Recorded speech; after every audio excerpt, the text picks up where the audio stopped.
ਗੁਰੂ ਗੋਬਿੰਦ ਸਿੰਘ ਜੀ ਨੇ ਜ਼ਫਰਨਾਮੇ ਦੇ ਵਿੱਚ ਸ਼ੇਖ ਸਾਦੀ ਨੂੰ ਕੋਟ ਕੀਤਾ। ਹਾਂਜੀ, ਸਿੱਖਾਂ ਦਾ ਬਹੁਤ ਨੇੜੇ ਦਾ ਰਿਸ਼ਤਾ।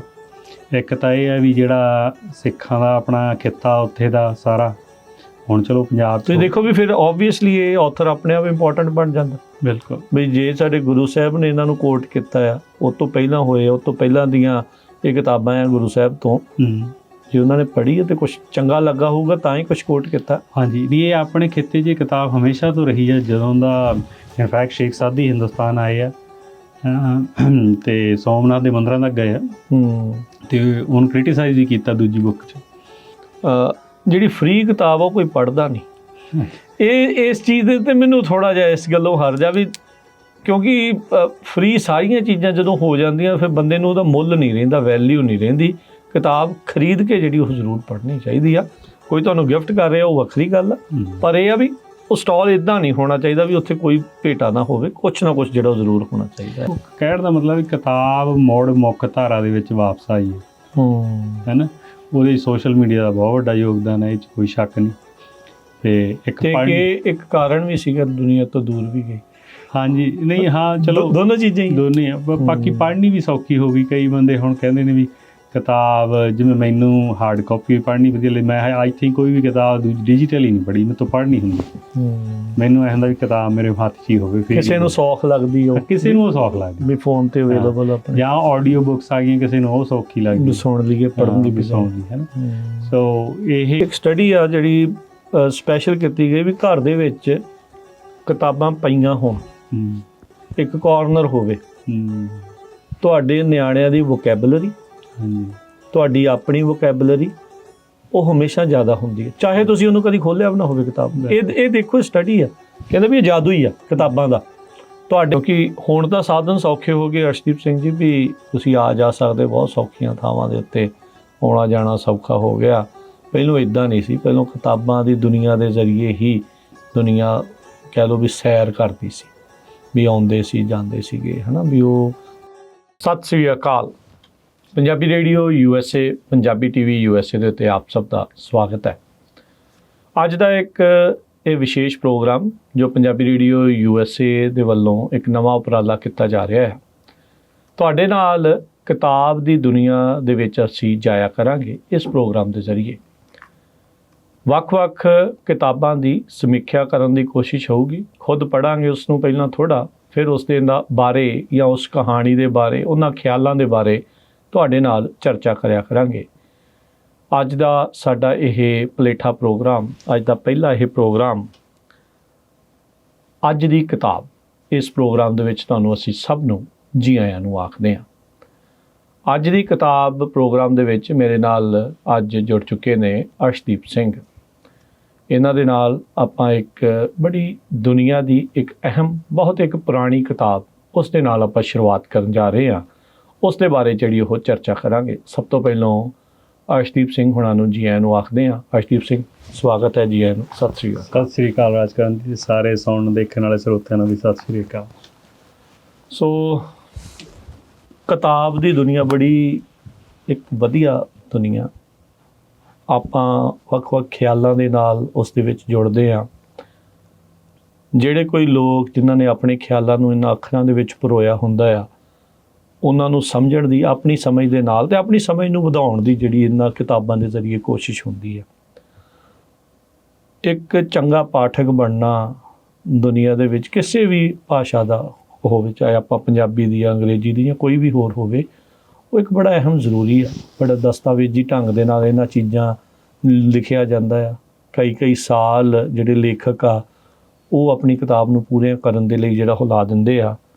ਤੁਸੀਂ ਕਿਉਂ ਸੋਚਦੇ ਆ ਵੀ ਇੱਦਾਂ ਦਾ ਪ੍ਰੋਗਰਾਮ ਜਾਂ ਇੱਕ ਚੰਗਾ ਪਾਠਕ ਬਣਨਾ ਜਾਂ ਕਿਤਾਬ ਨੂੰ ਪੜ੍ਹਨਾ ਕਿਉਂ ਜ਼ਰੂਰੀ ਆ, ਕਿਉਂ ਅਹਿਮ ਆ?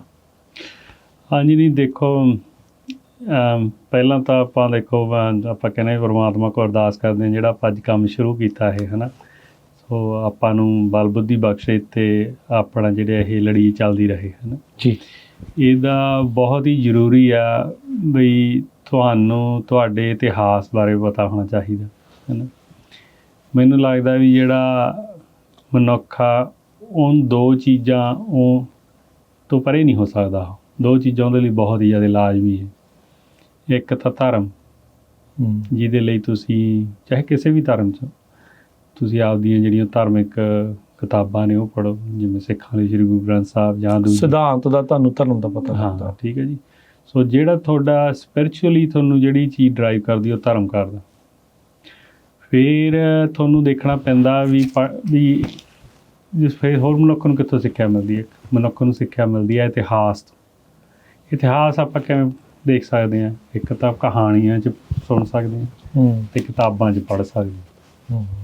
ਸੋ ਕਿਤਾਬਾਂ ਪੜ੍ਹਨੀਆਂ ਮੈਨੂੰ ਲੱਗਦਾ ਵੀ ਬਹੁਤ ਹੀ ਜ਼ਿਆਦਾ ਲਾਜ਼ਮੀ ਹੈ, ਜ਼ਰੂਰੀ ਹੈ ਹਰੇਕ ਬੰਦੇ ਲਈ, ਹੈ ਨਾ। ਅਤੇ ਕਿਤਾਬ ਦਾ ਕਿਹੜੀ ਕਿਤਾਬ ਪੜ੍ਹਨੀ ਇਹ ਵੀ ਬਹੁਤ ਜ਼ਰੂਰੀ ਹੈ ਨਾ। ਅਤੇ ਜਿਹੜਾ ਆਪਾਂ ਜੇ ਆਪਦੇ ਵੀ ਇਤਿਹਾਸ 'ਚ ਝਾਤੀ ਮਾਰੀਏ ਨਾ, ਤਾਂ ਜਿਹੜਾ ਸਿੱਖਾਂ 'ਤੇ ਕਿਤਾਬਾਂ ਦਾ ਜਿਹੜਾ ਜ਼ਿਆਦਾ ਜ਼ੋਰ ਵੱਜਿਆ, ਪਹਿਲਾਂ ਤਾਂ ਦੇਖੋ ਗੁਰਬਾਣੀ ਨੂੰ ਆਪਾਂ ਇੱਕ ਪਾਸੇ ਕਰ ਦਈਏ ਜਾਂ ਗੁਰਬਾਣੀ ਦੇ ਨਾਲ ਚਾਹੇ ਉਹ ਭਾਈ ਗੁਰਦਾਸ ਦੀਆਂ ਵਾਰਾਂ ਨੇ ਉਹਨਾਂ ਨੂੰ ਇੱਕ ਉਹਨਾਂ ਦੀ ਆਪਾਂ ਨਾ ਗੱਲ ਕਰੀਏ, ਤਾਂ ਸਿੱਖਾਂ ਨੇ ਜਿਹੜਾ ਕਿਤਾਬਾਂ ਦਾ ਕੰਮ ਪੜ੍ਹਨਾ ਲਿਖਣਾ ਸ਼ੁਰੂ ਕੀਤਾ, ਹੈ ਨਾ, ਅਤੇ ਉਹ ਭਾਈ ਵੀਰ ਸਿੰਘ ਨੇ ਕੀਤਾ।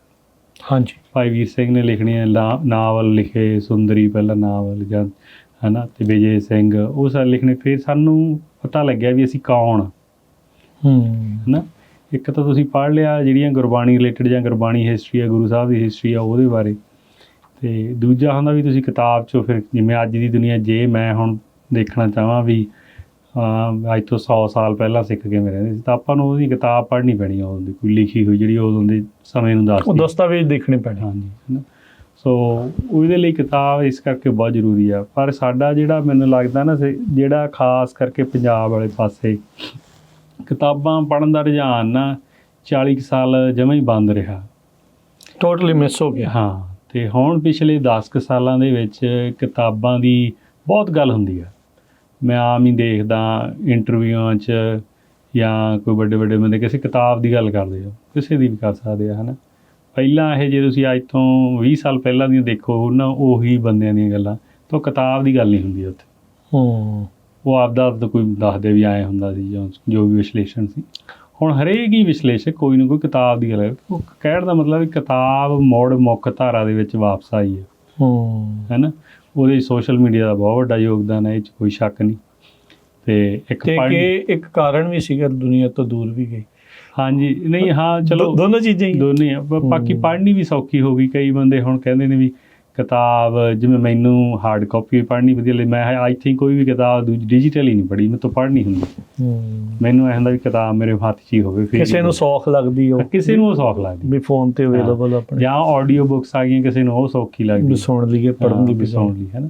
ਸੋ ਇਹ ਕਾਫੀ ਬਦਲਾਅ ਆ। ਸੋ ਜਿਵੇਂ ਤੁਸੀਂ ਪੁੱਛਿਆ ਵੀ ਕਿਉਂ ਪੜ੍ਹਨੀ ਚਾਹੀਦੀ ਹੈ, ਤਾਂ ਇਹ ਬਹੁਤ ਜ਼ਿਆਦਾ ਜ਼ਰੂਰੀ ਹੈ ਕਿਤਾਬ ਪੜ੍ਹਨੀ। ਤੁਹਾਡੀ ਜਿਹੜੀ ਥਾਟ ਪ੍ਰੋਸੈਸ ਆ ਬਹੁਤ ਚੇਂਜ ਹੋ ਜਾਂਦੀ ਹੈ, ਬਦਲ ਜਾਂਦੀ ਹੈ। ਸੋ ਵਧੀਆ ਕਿਤਾਬ ਪੜ੍ਹਨੀ ਚਾਹੀਦੀ ਹੈ। ਹੁਣ ਇਹ ਹੈ ਵੀ ਲਿਖਿਆ ਵੀ ਬਹੁਤ ਗਲਤ ਪਿਆ, ਬਹੁਤ ਇਹੋ ਜਿਹੀਆਂ ਕਿਤਾਬਾਂ, ਬਹੁਤ ਸਾਰੀਆਂ ਚੀਜ਼ਾਂ ਨੇ, ਹਾਂ, ਹੈ ਨਾ, ਬਹੁਤ ਜਿਹੜੀਆਂ ਗਲਤ ਕਿਤਾਬਾਂ ਨੇ ਜਿਹੜੀਆਂ ਤੁਹਾਨੂੰ ਨਹੀਂ ਪੜ੍ਹਨੀਆਂ ਚਾਹੀਦੀਆਂ। ਆਪਾਂ ਉਹਨਾਂ ਨੂੰ ਵੀ ਵਰਜ ਦਿਆਂਗੇ ਜਦੋਂ ਆਪਾਂ ਨੂੰ ਲੱਗਿਆ ਵੀ ਇਹ ਕਿਤਾਬ ਸਹੀ ਨਹੀਂ ਹੈਗੀ, ਪੜ੍ਹਨ ਵਾਲੀ ਦੱਸਿਆ ਕਰਾਂਗੇ, ਹੈ ਨਾ। ਅਤੇ ਜਿਹੜੀਆਂ ਪੜ੍ਹਨ ਵਾਲੀਆਂ ਉਹਨਾਂ ਨੂੰ ਆਪਾਂ ਦੱਸਿਆ ਵੀ ਕਰਾਂਗੇ। ਅਤੇ ਕੁਛ ਕੁ ਜਿਵੇਂ ਹੁਣ ਅੱਜ ਆਪਾਂ ਸ਼ੁਰੂ ਕਰਨ ਲੱਗੇ ਹਾਂ, ਕੁਛ ਕੁ ਕਿਤਾਬਾਂ ਜਿਹੜੀਆਂ ਮੈਨੂੰ ਲੱਗਦੀਆਂ ਨੇ ਆਪਾਂ ਉਹਨਾਂ ਨੂੰ, ਹੈ ਨਾ, ਮੈਨੂੰ ਲੱਗਦੀਆਂ ਵੀ ਬਹੁਤ ਇੰਪੋਰਟੈਂਟ ਨੇ, ਪੜ੍ਹਨੀਆਂ ਚਾਹੀਦੀਆਂ, ਹੈ ਨਾ। ਸੋ ਹਰੇਕ ਬੰਦੇ ਦੀ ਰਾਏ ਹੋ ਸਕਦੀ, ਹੋ ਸਕਦਾ ਕੱਲ੍ਹ ਨੂੰ ਕੋਈ ਹੋਰ ਆਵੇ ਕੋਈ ਕਿਤਾਬ ਦਾ ਤੁਹਾਡੇ ਰਿਵਿਊ ਕਰਨ, ਅਤੇ ਉਹ ਕਿਸੇ ਹੋਰ ਐਂਗਲ ਤੋਂ ਦੇਖੇ, ਹੈ ਨਾ। ਜਿਵੇਂ ਮੇਰਾ ਵਿਸ਼ਾ ਪੜ੍ਹਨ ਦਾ ਹੁੰਦਾ ਹਿਸਟਰੀ, ਫਿਲੋਸਫੀ ਜਾਂ ਸਿੱਖ ਇਤਿਹਾਸ ਦੇ ਨੇੜੇ ਤੇੜੇ ਜ਼ਿਆਦਾ ਪੜ੍ਹਨ ਦੀ ਕੋਸ਼ਿਸ਼ ਹੁੰਦੀ, ਹੈ ਨਾ। ਅਤੇ ਜੇ ਹੁਣ ਆਪਾਂ ਇੱਥੇ ਹੁਣ ਖੇਤੀਬਾੜੀ ਵਾਲੇ ਕੰਮਾਂ 'ਚ ਮੈਨੂੰ ਹੁੰਦਾ ਵੀ ਖੇਤੀਬਾੜੀ ਦੇ ਰਿਲੇਟਡ ਕਿਤਾਬਾਂ, ਪਾਣੀ ਦੀ ਹਿਸਟਰੀ, ਉਹ ਚੀਜ਼ਾਂ ਦੇਖ ਕੇ, ਹੈ ਨਾ। ਸੋ ਮੈਂ ਆਪਣਾ ਇਹ ਵਿਸ਼ਾ, ਕਿਸੇ ਹੋਰ ਬੰਦੇ ਦਾ ਵਿਸ਼ਾ ਕੋਈ ਜਮਾਂ ਹੀ ਅੱਡ ਹੋ ਸਕਦਾ, ਹੈ ਨਾ, ਅਤੇ ਉਹ ਉਹੋ ਜਿਹੀ ਕਿਤਾਬ ਬਾਰੇ ਦੱਸ ਸਕਦਾ। ਜੌਨਰ ਬਹੁਤ ਨੇ ਹਾਂਜੀ ਕਿਤਾਬ ਦੇ ਵਿੱਚ, ਫਿਕਸ਼ਨ ਆ, ਬਾਇਓਗ੍ਰਾਫੀ ਆ, ਕਈ ਤਰ੍ਹਾਂ ਦੀਆਂ ਚੀਜ਼ਾਂ। ਸਾਡੇ ਤੋਂ ਵੀ ਓਬਵੀਅਸਲੀ ਸਾਡੇ ਤੋਂ ਵੀ ਜ਼ਿਆਦਾ ਪੜ੍ਹੇ ਲਿਖੇ, ਜ਼ਿਆਦਾ ਜਿਨ੍ਹਾਂ ਨੇ ਕਿਤਾਬਾਂ ਪੜ੍ਹੀਆਂ ਲਿਖੀਆਂ ਉਹ ਮੌਜੂਦ ਨੇ। ਪਰ ਚਲੋ ਇੱਕ ਸਾਡੇ ਵੱਲੋਂ ਇੱਕ ਛੋਟਾ ਜਿਹਾ ਉਪਰਾਲਾ, ਇੱਕ ਕੋਸ਼ਿਸ਼ ਆ, ਅਸੀਂ ਤੁਹਾਨੂੰ ਵੀ ਸਭ ਨੂੰ ਜੀ ਆਇਆਂ ਨੂੰ ਆਖਦੇ ਹਾਂ ਵੀ ਤੁਸੀਂ ਵੀ ਸਾਡੇ ਨਾਲ ਸੰਪਰਕ ਕਰੋ। ਤੁਸੀਂ ਚਾਹੁੰਦੇ ਹੋ ਕੋਈ ਇਸ ਕਿਤਾਬ ਦੇ ਉੱਤੇ ਗੱਲਬਾਤ ਹੋਵੇ, ਆਪਾਂ ਖੁਦ ਨਾਲ, ਤੁਸੀਂ ਜੇ ਉਸ ਨੂੰ ਪੜ੍ਹਿਆ ਆ, ਤੁਸੀਂ ਉਸ ਨੂੰ ਸਮਝਦੇ ਆ, ਤਾਂ ਆ ਕੇ ਗੱਲ ਕਰਨ ਦੇ ਵਿੱਚ ਕੋਈ ਹਰਜ ਨਹੀਂ, ਆਪਾਂ ਜਿਹੜਾ ਉਹ ਕਰਿਆ ਕਰਾਂਗੇ।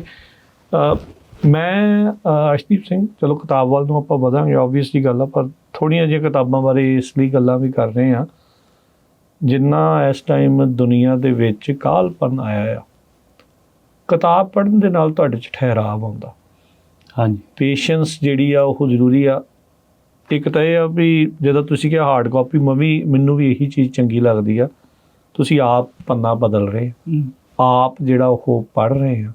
ਇਹ ਸ਼ੀਸ਼ਾ ਜਾਂ ਇਹ ਜਿਹੜਾ ਫੋਨ ਆ, ਇਹ ਥੋੜ੍ਹਾ ਹੋਰ ਢੰਗ ਦੇ ਨਾਲ ਆ, ਕਿਉਂਕਿ ਇਹਦੀ ਐਕਸੈਸਿਬਿਲਿਟੀ ਇੰਨੀ ਕੁ ਜ਼ਿਆਦਾ। ਤੁਸੀਂ ਕਿਤੇ ਵੀ ਬੈਠੇ ਆ, ਤੁਸੀਂ ਕਰ ਸਕਦੇ ਆ। ਮੈਂ ਹਰਜ ਨਹੀਂ ਕਹਿ ਰਿਹਾ, ਤੁਸੀਂ ਕਰ ਸਕਦੇ ਆ, ਪਰ ਉਹਦਾ ਇੱਕ ਵੱਖਰਾ ਆਪਣਾ ਇੱਕ ਸਵਾਦ ਆ, ਜਿਹਦਾ ਇੱਕ ਪਾਠਕ ਦਾ ਪੜ੍ਹਨ ਦਾ ਜਿਹੜਾ ਇਹ ਸਵਾਦ ਹੁੰਦਾ ਹੈ। ਵੀ ਰੋਟੀ ਖਾਇਆ ਡਿਜੀਟਲੀ ਨਹੀਂ ਖਾਧੀ ਜਾ ਸਕਦੀ, ਖਾਣੀ ਪੈਂਦੀ ਹੱਥ ਦੇ ਨਾਲ। ਸੋ ਉਹ ਠਹਿਰਾਵ ਹੋਣਾ ਬਹੁਤ ਜ਼ਰੂਰੀ ਹੈ। ਜਿੰਨੀ ਕਾਹਲ ਪੈ ਗਈ ਹੈ ਦੁਨੀਆ ਦੇ ਵਿੱਚ, ਇਹ ਜ਼ਰੂਰੀ ਹੈ। ਕਿਉਂਕਿ ਤੁਸੀਂ ਜਦੋਂ ਇੱਕ ਵਾਕ ਨੂੰ ਪੜ੍ਹਦੇ ਆ, ਉਹਨੂੰ ਤੁਸੀਂ ਆਪ ਨਾਲ ਦੇ ਨਾਲ ਡੀਕੋਡ ਵੀ ਕਰਨਾ, ਸਮਝਣਾ ਵੀ, ਆਪਣੀ ਸਮਝ ਦੇ ਨਾਲ ਵੀ ਇੱਕ ਸਮਝਣਾ। ਇੱਕ ਤਾਂ ਜਿਹੜਾ ਲੇਖਕ ਆ ਉਹਨੇ ਇੱਕ ਆਪਣੀ ਸਮਝ ਦੇ ਨਾਲ ਲਿਖਿਆ, ਜ਼ਰੂਰੀ ਨਹੀਂ ਵੀ ਉਹ ਮੈਚ ਕਰਦੀ ਹੋਵੇ। ਤੁਹਾਨੂੰ ਕੋਈ ਚੀਜ਼ ਚੰਗੀ ਲੱਗ ਸਕਦੀ ਹੈ, ਕੋਈ ਚੀਜ਼ ਮਾੜੀ ਲੱਗ ਸਕਦੀ ਆ। ਉਹ ਬਹੁਤ ਜ਼ਿਆਦਾ ਜ਼ਰੂਰੀ ਆ। ਇਹ ਵੀ ਆਪਾਂ ਦੱਸਦੇ ਜਾਈਏ ਵੀ ਅਰਸ਼ਦੀਪ ਸਿੰਘ ਹੁਣੀ ਜਿੱਦਾਂ ਹੋਰ ਵੀ ਬਹੁਤ ਸਾਰੇ ਥਾਵਾਂ ਦੇ ਉੱਤੇ ਕਿਤਾਬਾਂ ਲੈ ਕੇ ਜਾਂਦੇ ਨੇ, ਜਿੱਦਾਂ ਹੋਰ ਜਾਣੇ ਜਾਂਦੇ ਆ। ਇਹ ਵੀ ਜਦੋਂ ਯੂਬਾ ਸਿਟੀ ਦਾ ਨਗਰ ਕੀਰਤਨ ਹੁੰਦਾ ਆ, ਇਹਨਾਂ ਨੇ ਇੱਕ ਵਿਸ਼ੇਸ਼ ਜਿਹੜਾ ਸਟਾਲ ਲਗਾਇਆ ਹੁੰਦਾ ਆ। ਉੱਥੇ ਖਾਸ ਕਰਕੇ ਸਿੱਖ ਇਤਿਹਾਸ, ਸਿੱਖ ਸਿਧਾਂਤ ਦੇ ਨਾਲ ਪੰਜਾਬੀ ਅਤੇ ਅੰਗਰੇਜ਼ੀ ਦੀਆਂ ਜਿਹੜੀਆਂ ਸਿੱਖ ਰਾਈਟਰਸ ਦੀਆਂ ਜਾਂ ਹੋਰ ਜਿਹੜੀਆਂ ਅਹਿਮ ਜੋ ਸਿੱਖੀ ਦੇ ਨਾਲ ਕਿਤੇ ਨਾ ਕਿਤੇ, ਜਿੱਦਾਂ ਤੁਸੀਂ ਦੱਸਿਆ ਵੀ ਉਸ ਸਿਧਾਂਤ ਨੂੰ ਮਜ਼ਬੂਤ ਕਰਨ ਵਾਲੀਆਂ ਜਿਹੜੀਆਂ ਕਿਤਾਬਾਂ ਆ, ਉੱਥੋਂ ਤੁਸੀਂ ਪ੍ਰਾਪਤ ਕਰ ਸਕਦੇ ਹੁੰਦੇ ਆ। ਉਹ ਵੀ ਇਹ ਕੰਮ ਕਰਦੇ ਆ। ਸੋ ਇਹ ਉਪਰਾਲਾ ਚੰਗਾ ਆ। ਇੱਕ ਚੀਜ਼ ਮੈਂ ਇੱਥੇ ਨਾਲ ਜ਼ਰੂਰ ਇਹ ਕਹਿਣਾ ਚਾਹੁੰਦਾ ਆ, ਜਿਹੜੀ ਫ੍ਰੀ ਕਿਤਾਬ ਆ ਉਹ ਕੋਈ ਪੜ੍ਹਦਾ ਨਹੀਂ। ਇਸ ਚੀਜ਼ ਦੇ ਉੱਤੇ ਮੈਨੂੰ ਥੋੜ੍ਹਾ ਜਿਹਾ ਇਸ ਗੱਲੋਂ ਹਰਜ ਆ ਵੀ, ਕਿਉਂਕਿ ਫ੍ਰੀ ਸਾਰੀਆਂ ਚੀਜ਼ਾਂ ਜਦੋਂ ਹੋ ਜਾਂਦੀਆਂ ਫਿਰ ਬੰਦੇ ਨੂੰ ਉਹਦਾ ਮੁੱਲ ਨਹੀਂ ਰਹਿੰਦਾ, ਵੈਲਿਊ ਨਹੀਂ ਰਹਿੰਦੀ। ਕਿਤਾਬ ਖਰੀਦ ਕੇ ਜਿਹੜੀ ਉਹ ਜ਼ਰੂਰ ਪੜ੍ਹਨੀ ਚਾਹੀਦੀ ਆ। ਕੋਈ ਤੁਹਾਨੂੰ ਗਿਫਟ ਕਰ ਰਿਹਾ ਉਹ ਵੱਖਰੀ ਗੱਲ ਆ, ਪਰ ਇਹ ਆ ਵੀ ਉਹ ਸਟਾਲ ਇੱਦਾਂ ਨਹੀਂ ਹੋਣਾ ਚਾਹੀਦਾ ਵੀ ਉੱਥੇ ਕੋਈ ਭੇਟਾ ਨਾ ਹੋਵੇ। ਕੁਛ ਨਾ ਕੁਛ ਜਿਹੜਾ ਉਹ ਜ਼ਰੂਰ ਹੋਣਾ ਚਾਹੀਦਾ ਆ। ਹਾਂਜੀ, ਦੋ ਚੀਜ਼ਾਂ ਨੇ ਰਾਜਕਰਨ ਜਿਹੜੀਆਂ।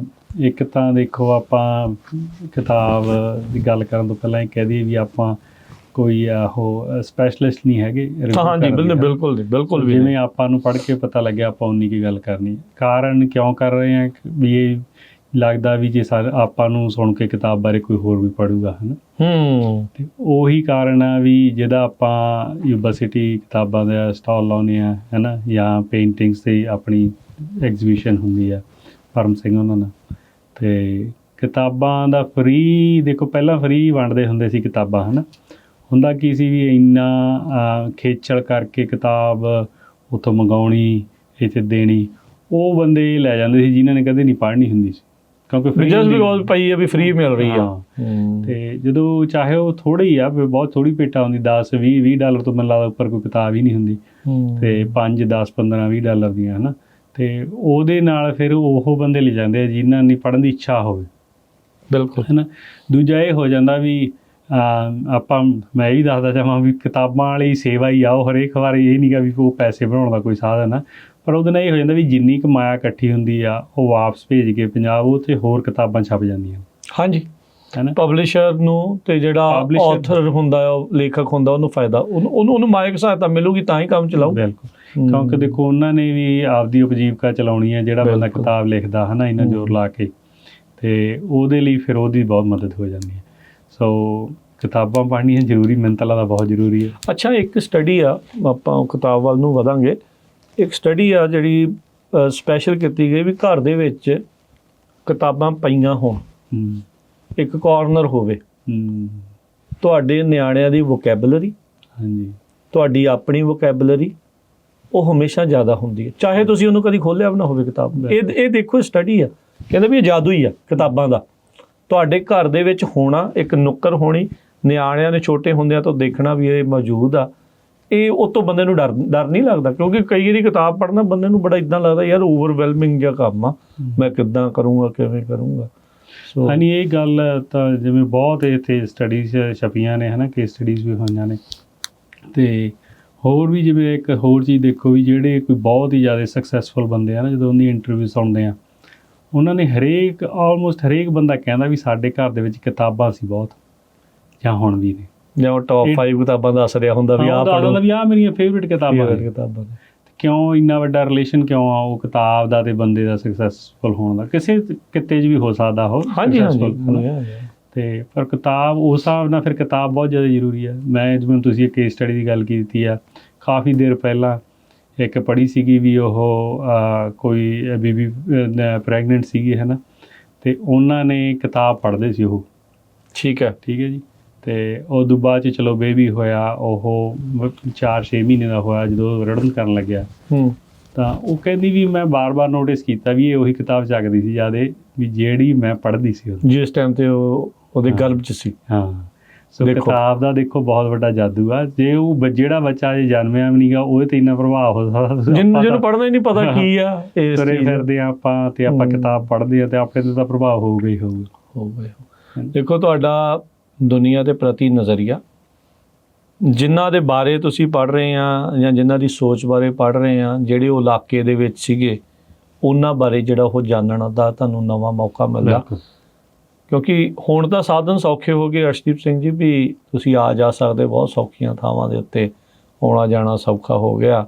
ਪਹਿਲੋਂ ਇੱਦਾਂ ਨਹੀਂ ਸੀ। ਪਹਿਲੋਂ ਕਿਤਾਬਾਂ ਦੀ ਦੁਨੀਆ ਦੇ ਜ਼ਰੀਏ ਹੀ ਦੁਨੀਆ ਕਹਿ ਲਓ ਵੀ ਸੈਰ ਕਰਦੀ ਸੀ, ਵੀ ਆਉਂਦੇ ਸੀ ਜਾਂਦੇ ਸੀਗੇ, ਹੈ ਨਾ। ਵੀ ਉਹ ਆਪਾਂ ਹੁਣ ਗੁਰੂ ਨਾਨਕ ਦੇਵ ਜੀ ਨੂੰ ਦੇਖਦੇ ਹਾਂ, ਉਹਨਾਂ ਨੇ ਉਦਾਸੀਆਂ ਜਿਹੜੀਆਂ ਉਹ ਕੀਤੀਆਂ, ਜਿਹੜਾ ਉਹ ਕਹਿ ਲਓ ਵੀ one of the most travelled person ਆਪਾਂ ਕਹਿ ਸਕਦੇ ਹਾਂ ਵੀ ਉਹ ਸੀਗੇ। 28,000 ਮੀਲ ਸ਼ਾਇਦ ਜਾਂ 28,000 ਕਿਲੋਮੀਟਰ ਜਿਹੜਾ ਉਹਨਾਂ ਨੇ ਪੈਂਡਾ ਤੈਅ ਕੀਤਾ, ਕਿੰਨੇ ਥਾਵਾਂ ਦੇ ਉੱਤੇ ਗਏ ਅਤੇ ਉੱਥੋਂ ਸਾਰਾ ਕੁਛ ਸਿੱਖਿਆ ਲੈ ਕੇ ਆਪਣੇ ਲਈ ਗੁਰੂ ਗ੍ਰੰਥ ਸਾਹਿਬ ਦੇ ਜ਼ਰੀਏ ਜਿਹੜੀ ਉਹ ਆਪਾਂ ਨੂੰ ਦਿੱਤੀ, ਉਹਨਾਂ ਨੇ ਜੀਵਨ ਜਾਤ ਜਿਹੜੀ ਉਹ ਦਿੱਤੀ। ਸੋ ਉਹ ਕਾਰਨ, ਉਹਨਾਂ ਸਾਰੀਆਂ ਚੀਜ਼ਾਂ ਦੇ ਪਿੱਛੇ ਜਿਹੜੇ ਉਹ ਕਾਰਨ, ਸੋ ਪਤਾ ਲੱਗਦਾ ਆਪਾਂ ਨੂੰ ਵੀ ਕੀ ਕੁਛ ਹੈਗਾ। ਸੋ ਪ੍ਰੋਗਰਾਮ ਅੱਜ ਦੀ ਕਿਤਾਬ ਦੇ ਵਿੱਚ ਤੁਹਾਨੂੰ ਫਿਰ ਇੱਕ ਵਾਰੀ ਅਸੀਂ ਜੀ ਆਇਆਂ ਨੂੰ ਆਖਦੇ ਹਾਂ ਅਤੇ ਉਮੀਦ ਕਰਦੇ ਹਾਂ ਵੀ ਤੁਸੀਂ ਇਸ ਉਪਰਾਲੇ ਦੇ ਨਾਲ ਜਿਹੜਾ ਉਹ ਜੁੜਿਆ ਕਰੋਗੇ ਅਤੇ ਸੁਜੈਸ਼ਨ ਵੀ ਦਓਗੇ, ਆਪਣੇ ਸੁਝਾਅ ਵੀ ਦਓਗੇ ਵੀ ਇਹਨੂੰ ਆਪਾਂ ਹੋਰ ਬਿਹਤਰ ਕਿੱਦਾਂ ਜਿਹੜਾ ਉਹ ਬਣਾ ਸਕਦੇ ਹਾਂ। ਸੋ ਅਰਸ਼ਦੀਪ ਸਿੰਘ, ਅੱਜ ਦੀ ਕਿਤਾਬ ਦੇ ਵਿੱਚ ਜਿਹੜੀ ਪਹਿਲੀ ਕਿਤਾਬ ਆ, ਇੱਕ ਬੜੇ ਹੀ ਦੁਨੀਆ ਦੇ ਅਹਿਮ ਫਿਲਾਸਫਰ ਆਪਾਂ ਕਹਿ ਸਕਦੇ ਹਾਂ ਵੀ ਉਹਨਾਂ ਦੇ ਨਾਲ ਸ਼ੁਰੂ ਆਪਾਂ ਕਰ ਰਹੇ ਹਾਂ। ਅੱਜ ਦੇ ਮਾਹੌਲ ਦੇ ਵਿੱਚ ਉਹ ਇੰਪੋਰਟੈਂਟ ਇਸ ਲਈ ਆ ਵੀ ਉਸ ਕਿੱਥੇ ਦੇ ਵਿੱਚ ਲੜਾਈ ਲੱਗੀ ਹੋਈ ਆ, ਅਤੇ ਪਰਸ਼ੀਅਨ ਮੂਲ ਦੇ ਜਿਹੜੇ ਸ਼ੇਖ ਸਾਦੀ ਹੋਏ ਆ, ਉਹਨਾਂ ਦੀਆਂ ਦੁਨੀਆ ਨੂੰ ਕਹਿ ਸਕਦੇ ਵੀ ਬੜੀਆਂ ਅਹਿਮ ਕਿਤਾਬਾਂ ਨੇ, ਖਾਸ ਕਰਕੇ ਗੁਲਸਤਾਨ ਅਤੇ ਬੋਸਤਾਨ। ਉਹਦੇ ਵਿੱਚੋਂ ਆਪਾਂ ਗੁਲਸਤਾਨ ਕਿਤਾਬ ਦੇ ਉੱਤੇ ਜਿਹੜੀ ਉਹ ਆਪਾਂ ਅੱਜ ਗੱਲਬਾਤ ਕਰਾਂਗੇ। ਕਿਤਾਬ ਚਾਹੇ ਪਤਲੀ ਜੀ ਆ ਪਰ ਗੱਲਾਂ ਵਿੱਚ ਬਹੁਤ ਭਾਰੀਆਂ ਨੇ। ਹਾਂਜੀ। ਸੋ ਪਹਿਲਾਂ ਤਾਂ ਇਹ ਦੱਸੋ ਵੀ ਤੁਸੀਂ ਪਰਸ਼ੀਅਨ ਅਨੁਵਾਦ ਵਾਲੀ ਜਿਹੜੀ ਪੰਜਾਬੀ 'ਚ ਕੀਤੀ ਹੋਈ ਕਿਤਾਬ ਇਹ ਕਿਉਂ ਚੁਣੀ ਆ, ਵੀ ਇਹ ਸ਼ੇਖ ਸਾਦੀ ਹੋਣਾ ਦੀ ਗੁਲਸਤਾਨ ਤੋਂ ਹੀ ਕਿਉਂ ਤੁਸੀਂ ਸ਼ੁਰੂਆਤ ਕਰਨਾ ਚਾਹੁੰਦੇ? ਹਾਂਜੀ, ਮੈਂ ਨਾ ਆਪਾਂ ਪ੍ਰੋਗਰਾਮ ਸ਼ੁਰੂ ਹੋਣ ਤੋਂ ਪਹਿਲਾਂ ਪ੍ਰਵੀਨ ਸ਼ਰਮਾ ਜੀ ਨੇ ਮੈਨੂੰ ਪੁੱਛਿਆ ਵੀ ਤੁਹਾਨੂੰ ਇਹ ਕਿਤਾਬ ਬਾਰੇ ਕਿਹਨੇ ਦੱਸਿਆ। ਮੈਂ ਬੜਾ ਸੋਚਿਆ, ਮੈਨੂੰ ਯਾਦ ਵੀ ਨਹੀਂ ਮੈਨੂੰ ਕਿਹਨੇ ਦੱਸਿਆ ਸੀ, ਹੈ ਨਾ। ਅਤੇ ਪਰ ਜੇ ਮੈਨੂੰ ਲੱਗਦਾ ਵੀ ਜੇ ਜਿੰਨੇ ਕੁ ਮੈਨੂੰ ਮੇਰੀ ਸੋਚ ਸਮਝ ਆ, 5-7 ਕਿਤਾਬਾਂ ਨੇ ਇਹੋ ਜਿਹੀਆਂ ਜਿਹੜੀਆਂ ਹਰੇਕ ਸਿੱਖ ਨੂੰ ਖਾਸ ਕਰਕੇ ਜਾਂ ਪੰਜਾਬੀ ਨੂੰ ਜਾਂ ਹਰੇਕ ਬੰਦੇ ਨੂੰ ਪੜ੍ਹਨੀਆਂ ਚਾਹੀਦੀਆਂ ਨੇ, ਹੈ ਨਾ। ਉਹ ਹਰੇਕ ਬੰਦੇ ਦੀ ਅੱਡ ਹੋ ਸਕਦੀ ਹੈ ਨਾ। ਜਿਨ੍ਹਾਂ 'ਚ ਮੈਨੂੰ ਲੱਗਦੀ ਆ ਉਹਨਾਂ 'ਚੋਂ ਗੁਲਿਸਤਾਨ ਇੱਕ ਆ ਸ਼ੇਖ ਸਾਦੀ ਦੀ, ਹੈ ਨਾ। ਅਤੇ ਪਰਸ਼ੀਆ ਤੋਂ ਹੀ, ਫਾਰਸ ਤੋਂ ਹੀ ਜਾਂ ਆਪਾਂ ਕਹੀਏ ਤਾਂ ਹਾਫਿਜ਼ ਹੋਏ ਨੇ, ਉਹਨਾਂ ਦੀ ਸ਼ਾਹਨਾਮਾ ਬੁੱਕ ਆਫ ਕਿੰਗਸ, ਠੀਕ ਆ, ਉਹ ਦੂਜੀ ਕਿਤਾਬ ਆ। ਤੀਜੀ ਫਿਰ ਡਾਂਟੇ ਦੀ ਇਨਫਰਨੋ ਆ, ਠੀਕ ਹੈ ਜੀ। ਸ਼ੇਕਸਪੀਅਰ ਦੀ ਹੈਮਲਟ ਆ, ਠੀਕ ਹੈ ਜੀ। ਅਤੇ ਦੋਸਤੋਵਸਕੀ ਦੀ ਬ੍ਰਦਰਸ ਕਾਰਾਮਾਜ਼ੋਵ, ਅਤੇ ਪ੍ਰੋਫੈਸਰ ਹਰਿੰਦਰ ਸਿੰਘ ਮਹਿਬੂਬ ਦੀ ਸਹਿਜੇ ਰਜਿਓ ਖਾਲਸਾ। ਮੈਨੂੰ ਲੱਗਦਾ ਵੀ ਹੋ ਸਕਦਾ ਮੈਂ ਕਦੀ ਭੁੱਲ ਗਿਆ ਹਾਂ ਕੋਈ, ਹੈ ਨਾ। ਅਤੇ ਜਾਂ ਮੌਲਾਨਾ ਰੂਮੀ ਦੀ ਮਸਨਵੀ ਹੈ, ਠੀਕ ਹੈ ਜੀ। ਇਹ ਕਿਤਾਬਾਂ ਮੈਨੂੰ ਲੱਗਦਾ ਹੈ ਵੀ ਜੇ ਬੰਦਾ ਪੜ੍ਹ ਲਵੇ, ਮੈਂ ਨਹੀਂ ਪੜ੍ਹੀਆਂ ਸਾਰੀਆਂ, ਮੈਂ ਕਲੇਮ ਕਰ ਲਾਂ ਪੜ੍ਹੀਆਂ ਹੋਈਆਂ। ਤੁਹਾਡੀ ਇੱਛਾ ਹੈ? ਮੇਰੀ ਇੱਛਾ ਹੈ। ਇਹ ਕਿਤਾਬਾਂ ਮੇਰੇ ਘਰੇ ਪਈਆਂ ਨੇ ਸ਼ੈਲਫ 'ਤੇ, ਅਤੇ ਮੈਂ ਪੜ੍ਹਨ ਲੱਗਿਆ ਹੋਇਆ। ਇਹਨਾਂ 'ਚੋਂ ਆਪਾਂ ਗੁਲਿਸਤਾਨ ਪੜ੍ਹ ਲਈ ਹੈ, ਠੀਕ ਹੈ ਜੀ। ਅਤੇ ਹੁਣ ਮੇਰੀ ਬ੍ਰਦਰਸ ਕਾਰਾਮਾਜ਼ੋਵ ਸ਼ੁਰੂ ਕੀਤੀ ਹੋਈ ਮੇਰੇ ਕੋਲ ਵੀ ਪਈ ਹੈ। ਹਾਂਜੀ, ਆਪਾਂ ਪੜ੍ਹਾਂਗੇ ਜਿੱਦਾਂ ਇਹ ਗੁਲਸਤਾਨ ਆ ਪੜ੍ਹ ਰਹੇ ਹਾਂ, ਆਪਾਂ ਉਹਦੇ 'ਤੇ ਵੀ ਕਰਾਂਗੇ। ਹਾਂਜੀ, ਉਹ ਕਿਤਾਬ ਵੱਡੀ ਆ, ਉਹਨੂੰ ਥੋੜ੍ਹਾ ਜਿਹਾ ਜ਼ਿਆਦਾ ਸਮਾਂ ਲੱਗ ਜਾਂਦਾ ਹੈ। ਹਾਂਜੀ। ਤੇ ਬਾਕੀ ਇਹ ਆ ਵੀ ਇੱਕ ਕਿਤਾਬ ਨੂੰ ਇੱਕ ਪ੍ਰੋਗਰਾਮ 'ਚ ਨਹੀਂ ਅਸੀਂ ਸਮੇਟ ਸਕਦੇ। ਹਾਂਜੀ, ਨਹੀਂ ਕਿਤਾਬਾਂ ਦੇ ਕੋਈ ਤਾਂ ਇੱਕ ਪੇਜ ਪੜ੍ਹ ਕੇ ਕਈ ਵਾਰ ਇੱਕ ਪੈਰਾ ਪੜ੍ਹ ਕੇ ਵਾਰ ਖੜ ਜਾਂਦਾ, ਇੱਦਾਂ ਹੀ ਬੰਦਾ ਖੜ ਜਾਂਦਾ। ਸਹੀ ਗੱਲ ਆ।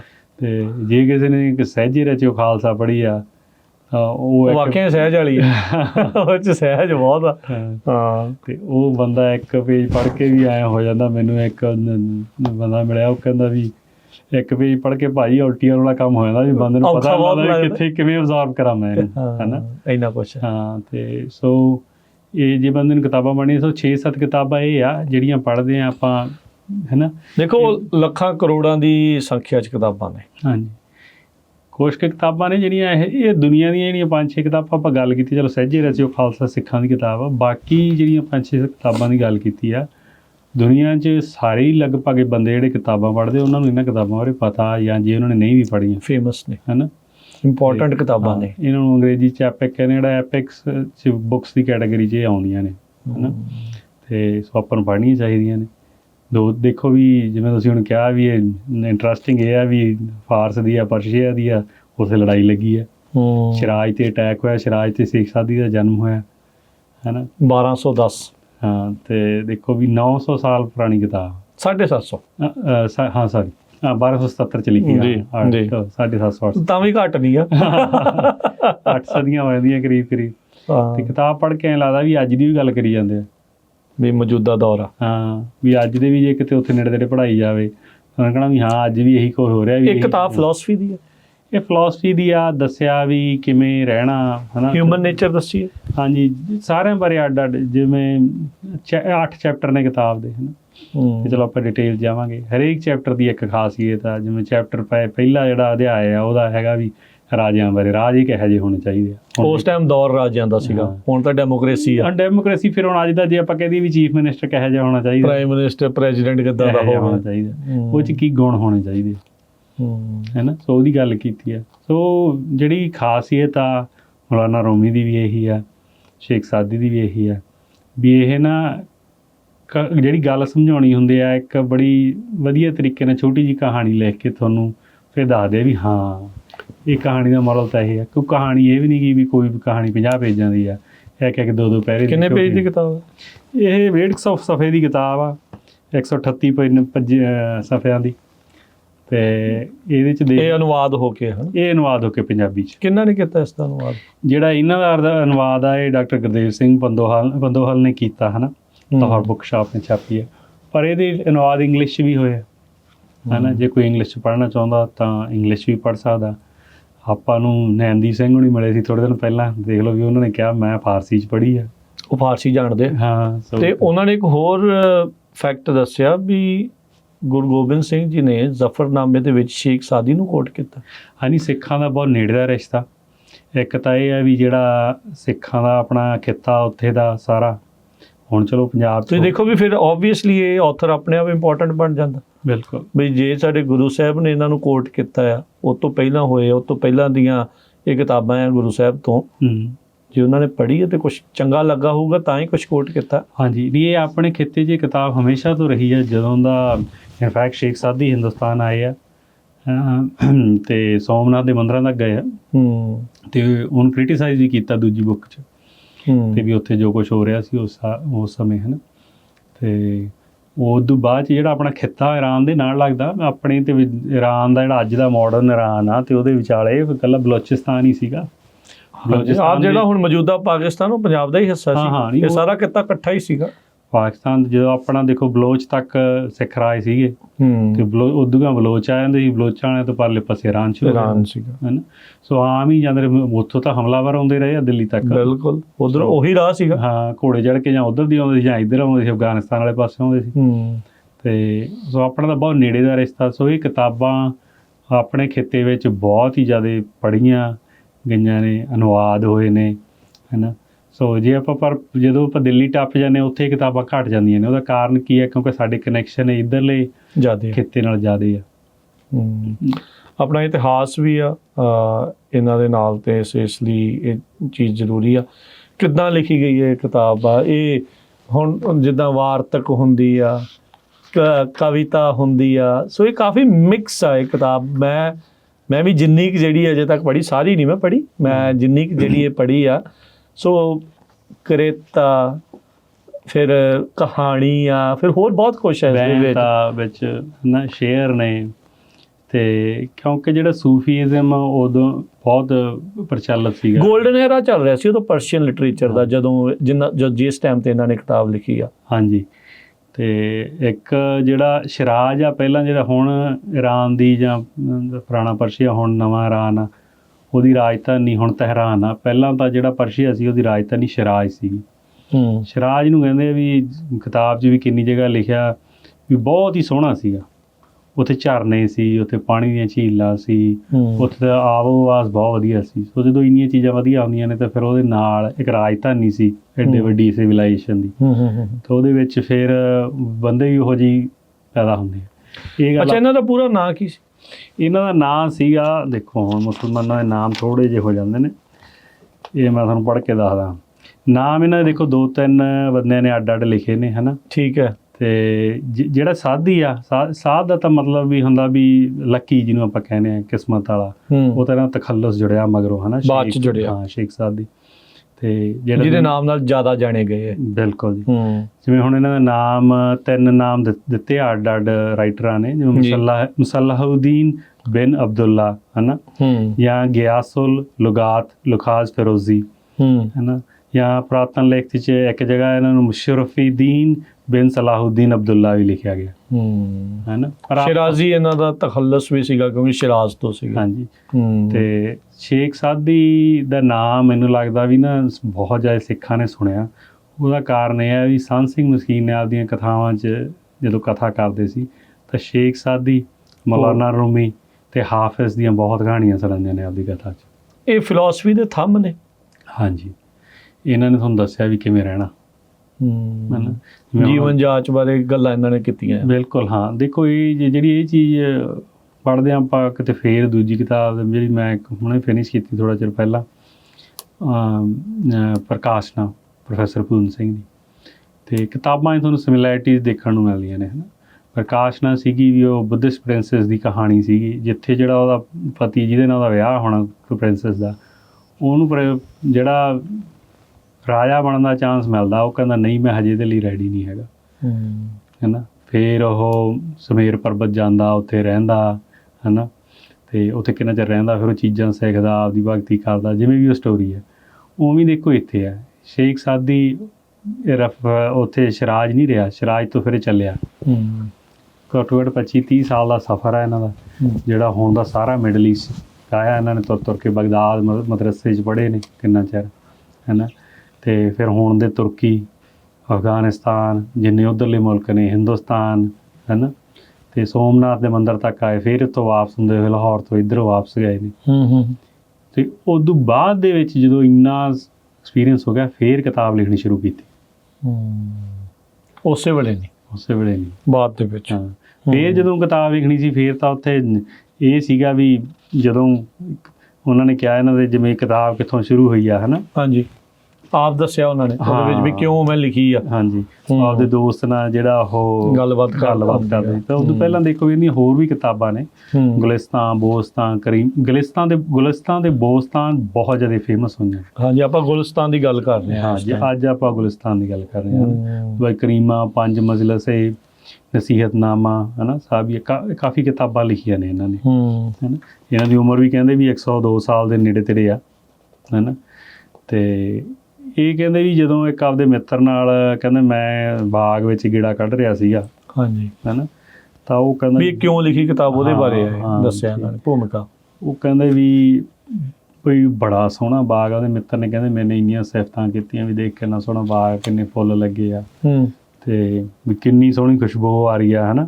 ਅਤੇ ਕਹਿੰਦੇ ਮੈਂ ਪਹਿਲਾਂ ਸੁਣੀ ਗਿਆ ਉਹਦੀਆਂ ਗੱਲਾਂ, ਹੈ ਨਾ, ਅਤੇ ਫਿਰ ਕਹਿੰਦੇ ਵੀ ਜਦੋਂ ਮੈਨੂੰ ਲੱਗਿਆ ਵੀ, ਕਹਿੰਦੇ ਫਿਰ ਮੈਂ ਉਹਨੂੰ ਇਹ ਗੱਲ ਕਹੀ ਜਿਵੇਂ ਕਿਤਾਬ 'ਚ ਲਿਖਿਆ, ਕਹਿੰਦੇ ਵੀ ਜੋ ਵਸਤੂ ਚਿਰ ਸਥਾਈ ਨਹੀਂ, ਉਸ ਨਾਲ ਪਿਆਰ ਨਹੀਂ ਪਾਉਣਾ ਚਾਹੀਦਾ।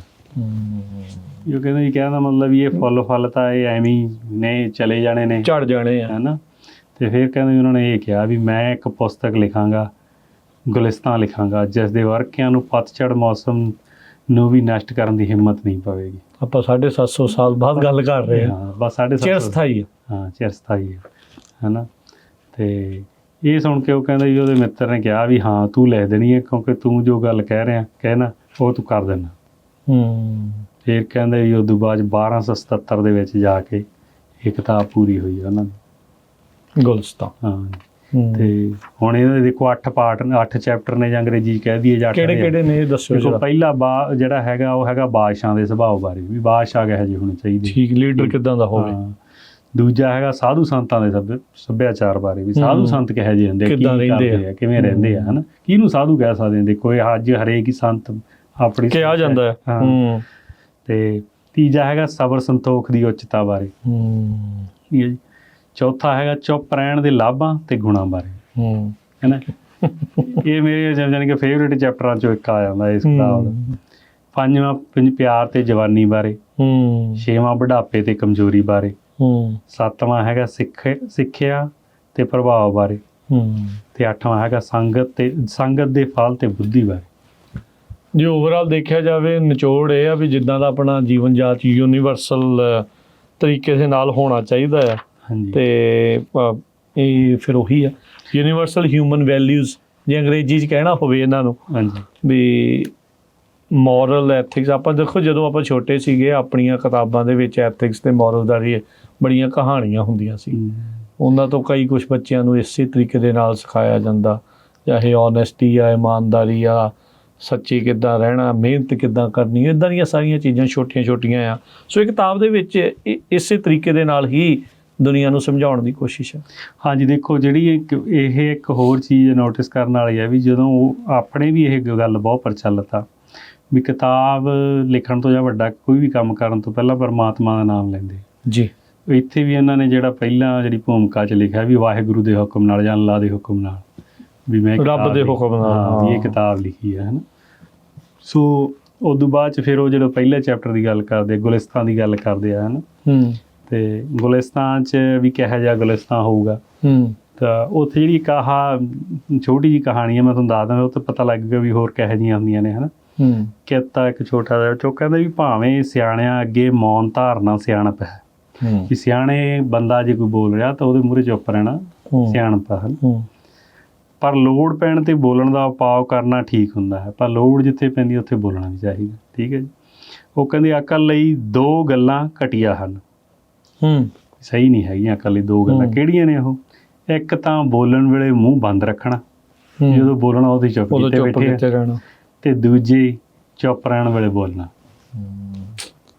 ਬਿਲਕੁਲ। ਹੁਣ 800 ਸਾਲ ਪਹਿਲਾਂ ਉਹ ਗੱਲ ਕਹਿੰਦੇ ਆ ਵੀ ਭਾਈ ਉਹ ਜਿਹੀਆਂ ਦੇਖੋ ਆਪਾਂ ਨੂੰ ਕਹਾਣੀਆਂ ਸਿੱਖਿਆਵਾਂ ਆਪਾਂ ਪੜ੍ਹਦੇ ਰਹੇ ਹਾਂ, ਆਪਾਂ ਕਹਿੰਦੇ ਤੋਲ ਕੇ ਬੋਲੋ, ਹਨਾ, ਜਦ ਬੋਲਣ ਤੋਂ ਪਹਿਲਾਂ ਸੋਚੋ। ਬਿਲਕੁਲ। ਤੇ ਉਹ ਸਾਰੀਆਂ ਉਹ ਇਹੀ ਚੀਜ਼ਾਂ ਉੱਥੋਂ ਆਈਆਂ, ਕਿਉਂਕਿ ਆਪਾਂ ਸ਼ੇਅਰ ਕਰਦੇ ਸੀ ਬਹੁਤ ਕੁਛ। ਵੈਸੇ ਵੀ ਮੈਨੂੰ ਲੱਗਦਾ ਮਨੁੱਖੀ ਸੁਭਾਅ ਦੇ ਵਿੱਚ ਵੀ ਇਹ ਚੀਜ਼ਾਂ ਹੁੰਦੀਆਂ। ਹਾਂਜੀ। ਇਹ ਜਿਹੜੇ ਲੋਕਾਂ ਨੇ ਕਹ ਲਓ ਵੀ ਜਿਹੜੀਆਂ ਚੀਜ਼ਾਂ ਆਪਾਂ ਅਕਸਰ ਕਹਿ ਦਿੰਦੇ ਨਾ ਵੀ ਸਿਆਣਿਆਂ ਦੀਆਂ ਗੱਲਾਂ ਜਿਹੜੀਆਂ ਉਹ ਐਵੇਂ ਨਹੀਂ ਬਣ ਗਈਆਂ, ਵੀ ਸਦੀਆਂ ਪੁਰਾਣੀਆਂ ਜਿਹੜੀਆਂ ਗੱਲਾਂ ਐਵੇਂ ਨਹੀਂ ਬਣ ਗਈਆਂ। ਅਕਸਰ ਕੋਈ ਘੋਖ, ਕੋਈ ਐਕਸਪੀਰੀਅੰਸ ਦੇ ਵਿੱਚੋਂ ਹੀ ਇਹ ਨਿਕਲੀਆਂ ਜਿਹੜੀਆਂ ਹੁੰਦੀਆਂ। ਤੇ ਇਹ ਬਿਲਕੁਲ ਸਹੀ ਗੱਲ ਆ, ਕਿਸੇ ਵੀ ਮੌਕੇ ਇਹ ਗੱਲ ਢੁੱਕਦੀ ਆ ਵੀ ਹੁਣ ਇਹਨੂੰ ਆਪਾਂ ਕਿਸੇ ਵੀ ਤਰੀਕੇ ਦੇ ਨਾਲ ਤੁਸੀਂ ਇਹਨੂੰ ਡਰਾਈਵ ਕਰ ਸਕਦੇ ਆ। ਬਿਲਕੁਲ। ਵੀ ਅੱਜ ਦੇ ਮਾਹੌਲ ਦੇ ਵਿੱਚ ਜੋ ਗਲਤ ਹੋ ਰਿਹਾ, ਜੇ ਉਸ ਦੇ ਉਲਟ ਤੁਸੀਂ ਨਹੀਂ ਬੋਲਦੇ, ਫਿਰ ਉਹ ਅਕਲ ਵਾਲੀ ਗੱਲ ਨਹੀਂ। ਤੇ ਜੇ ਸਾਰਾ ਕੁਛ ਜਦੋਂ ਕੁਛ ਨਹੀਂ ਹੋ ਰਿਹਾ ਤੇ ਜਦੋਂ ਤੁਸੀਂ ਉੱਦਾਂ ਰੌਲਾ ਪਾ ਕੇ ਬਹਿ ਜਾਓ ਤਾਂ ਵੀ ਮਾੜੀ ਗੱਲ। ਬਿਲਕੁਲ ਜੀ। ਦੇਖੋ ਹੁਣ ਇਹਦੇ 'ਚ ਜਦੋਂ ਬਾਦਸ਼ਾਹ ਦੇ ਸੁਭਾਅ ਬਾਰੇ ਪਹਿਲਾ ਚੈਪਟਰ ਆ, ਹਨਾ, ਉਹਦੇ 'ਚ ਇੱਕ ਕਹਾਣੀ ਲਿਖੀ ਹੈ, ਕਹਾਣੀ ਆਉਂਦੀ ਹੈ, ਚਲੋ ਆਪਾਂ ਸਾਰੀ ਨਹੀਂ ਪੜ੍ਹਦੇ, ਹੈ ਨਾ। ਅਤੇ ਉਹਦੇ 'ਚ ਕਹਿੰਦੇ ਵੀ ਇੱਕ ਬਾਦਸ਼ਾਹ ਨੇ ਕਿਸੇ ਨੂੰ ਬੰਦੇ ਨੂੰ ਕਹਿ ਤਾ ਵੀ ਤੈਨੂੰ ਫਾਂਸੀ ਦੀ ਹੁਕਮ ਹੈਗੀ ਆ, ਹੈ ਨਾ, ਹੁਕਮ ਦੇ। ਹਾਂ, ਉਹਨੇ ਕੋਈ ਗਲਤੀ ਕੀਤੀ ਉਹਨੇ, ਅਤੇ ਕਹਿੰਦੇ ਉਸਨੇ ਗੁੱਸੇ 'ਚ ਆਏ ਨੇ ਬੰਦੇ ਨੇ ਬਾਦਸ਼ਾਹ ਨੂੰ ਗਾਲਾਂ ਕੱਢਣੀਆਂ ਸ਼ੁਰੂ ਕਰਤੀਆਂ। ਠੀਕ ਹੈ ਜੀ। ਅਤੇ ਉਹਦੇ ਨਾਲ ਉਹ ਕਹਿੰਦੇ ਵੀ ਫਿਰ ਉਹਦਾ ਕੀ ਮਤਲਬ ਨਿਕਲਿਆ, ਹੈ ਨਾ। ਕਹਿੰਦੇ ਉਹਨੇ ਜੋ ਕੁਛ ਆਇਆ ਉਹਨੇ ਜਿੰਨਾ ਜ਼ੋਰ ਲਾ ਸਕਦਾ ਸੀ ਲਾਇਆ ਬੰਦੇ ਨੇ। ਅਤੇ ਉਹ ਕਹਿੰਦੇ ਵੀ ਇਹਦੀ ਜਿਹੜੀ ਕਹਾਣੀ ਦੀ 1-2 ਨਿਕਲਦੇ, ਇੱਕ ਤਾਂ ਨਿਰਾਸ਼ਾ 'ਚ ਮਨੁੱਖ ਬਹੁਤ ਕੁਛ ਕਹਿਣ ਲੱਗ ਜਾਂਦਾ, ਠੀਕ ਹੈ। ਇੱਕ ਕਹਿੰਦੇ ਵੀ ਜਦੋਂ ਬੰਦੇ ਕੋਲ ਸਾਰੇ ਕੁਛ ਮੁੱਕ ਜਾਂਦਾ ਤਾਂ ਬੰਦਾ ਲੜਨ ਲੱਗ ਜਾਂਦਾ, ਠੀਕ ਹੈ। ਉਹ ਕਹਿੰਦੇ ਜਦੋਂ ਬਚਣ ਦੇ ਸਾਰੇ ਉਪਾਅ ਖਤਮ ਹੋ ਜਾਂਦੇ ਹਨ ਤਾਂ ਤਲਵਾਰ ਚੁੱਕਣੀ ਜਾਇਜ਼ ਹੋ ਜਾਂਦੀ ਹੈ।